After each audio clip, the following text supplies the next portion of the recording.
اگر ماه دکامبر فصل زمستان روان به بارش آمده باشد، اول ماه ینور بارش‌ها در همه ناحیه‌ها صورت گرفته. دو روز اخیر قفسی برف تنها در شهر خوروغ با 38 سانتی متر بلند رفت. در نتیجه در کیلومتر 414 موضع پوشخرف، کیلومتر 498 موضع ساناباد بر اثر ترمافرویی حرکت نقلیات موقتا بند گردید. بارش‌ها در ناحیه شغنان نیز باعث فرآمدن ترما گردیده. راستوی ناحیه اشکاشیم در موضع غوژک بسته شد. بارشات زیاد برف در قلمرو ولایت به قید گرفته شده است. قفسی برف در ناحیه دروز شبانه روز گذشته طبق معلومات استانس و هواشناسی ولایت، قفسی برف در ناحیه دروز 10 سانتی متر، در ناحیه ونج 8 تا 12 سانتی متر، ناحیه روشون تا 27 سانتی متر، ناحیه شغنان جماعت دیوت نواباد 33 سانتی متر، شهر خوروغ 33 تا 38 سانتی متر قفسی برف، ناحیه روشقلا موضع جوشنگ تا 17 سانتی متر، ناحیه اشکاشم در مرکز 4 تا 5 سانتی متر به قید گرفته شده است.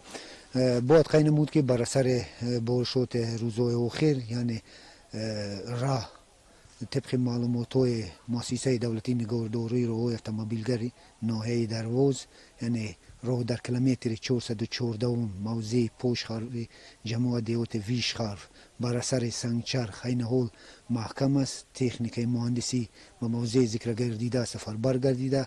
این حال تازه‌کنی راه در این سمت آغاز گردید. کیلومتر 498 موضع سناباد ناحیه روشون بر اثر فرآمدن ترما محکم شده است و کیلومتر سمت خوروغ اشکاشیم یعنی در ناحیه شغنان در کیلومتر 15 بر اثر فرآمدن ترما راه اتومبیلگرد محکم گردیده. این حال به این موضع ها یعنی تکنیک های مهندسی سفربر گردیده. کارهای یعنی تازه‌کنی راه از برف ادامه دارد.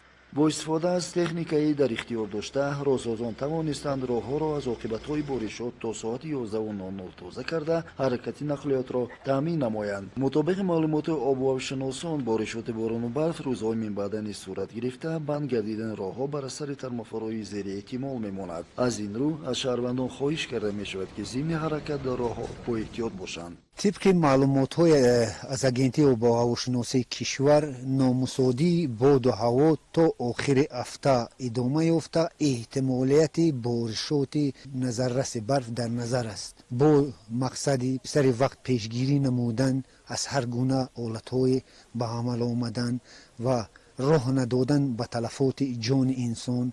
ریاست کمیته حالتهای فوق‌العاده و مدافع گرجدانی در ولایت مختار کوهستان بدخشان به همه ساکنان ولایت مراجعت می نماید خودداری نمودن از یعنی توسط منطقه های آسیب پذیر یا خود سفر نمودن، خودداری از سفر نمودن در جاهای دور. محدودیت حرکت نقلیات با در نظر داشتی وضع آب و هوای امروزه و با در نظر داشتی یعنی بارشات برف از شعبه وزارت کارهای داخلی در شهرنامه ولایت در موافقه با ریاست وزارت کارهای داخلی در ولایت احترامانه خواهش می نماییم که با در نظر داشت باد و هوای امروزه حرکت نقلیات از ساعت 20:00 تا 06:00 محدود کرده شود. از رئیسان جماعت ها، شهرک دیهات و رئیسان محل ها احترامانه خواهش می نماییم که بین مردم کارهای فهماندگی را برآمونده یعنی خواجگی هایی که در منطقه های خوفناک ترمافرویی قرار دارند در این روزها یعنی خانه های استقامتی را موقتا ترک نموده به خانه های خیش تبار یا جای های موقتی اهالی یعنی کوچانده شوند. از تمام ساکنان ولایت احترامانه خواهش می نماییم که با در نظر داشت این بارشات برف بالا پوش خانه ها را از برف تازه نمایند تا که یگان حالت را به عمل نورند. از تمام والدین احترامانه خواهش می نماییم که گشت و گذار بی ضرورت فرزندان را توسط موضع های آسیب پذیر و احتمالات فرامند ترما یعنی من نماییم.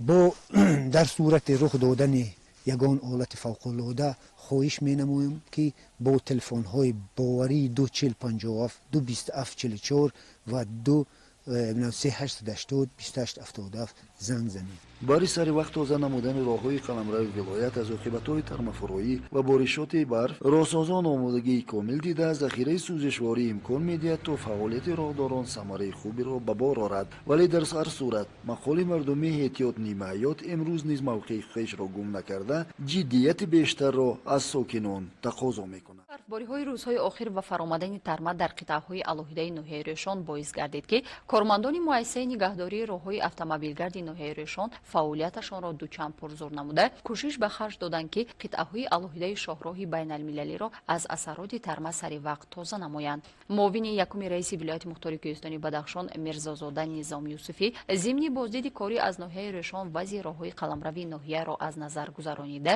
бо роҳсозон суҳбати озод доир намуда барои дар ҳолати хуби техникии нигоҳ доштани шоҳроҳи байналмилалӣ тавсияҳои судманд баён намуд. лозим ба ёдоварист ҳангоми фуромадани тарма дар километри 498 душанбе хорух воқеъ дар мавзеи санободи ҷамоати деҳоти Муминшо Абдулвосиев ҳангоми фуромадани тарма ки дарозии он 40 метр ва баландияш 5 метр мебошад ин қитъаи шоҳроҳ маҳкам гардида бо талоши роҳсозон сари вақт роҳ аз тарма тоза гардид. ҳамчунин ҳангоми фуромадани тарма дар деҳаи пас ба ҷӯи ҷамоати деҳоти Пасхоф низ тарма сари вақт бартараф гардида роҳсозон ҳангоми мулоқот бо муовини якуми раиси вилоят иттилоъ доданд ки дар тавозуни муассисаи номбурда 34 адад техникаи роҳсозӣ мавҷуд буда муассиса муваззаф аст ки зиёда аз 93 километр роҳҳои аҳамияти байналмилалӣ ва зиёда аз 350 километр роҳҳои аҳамияти ҷумҳуриявӣ ва маҳаллӣ доштаро дар ҳолати хуби техникӣ нигоҳ доранд.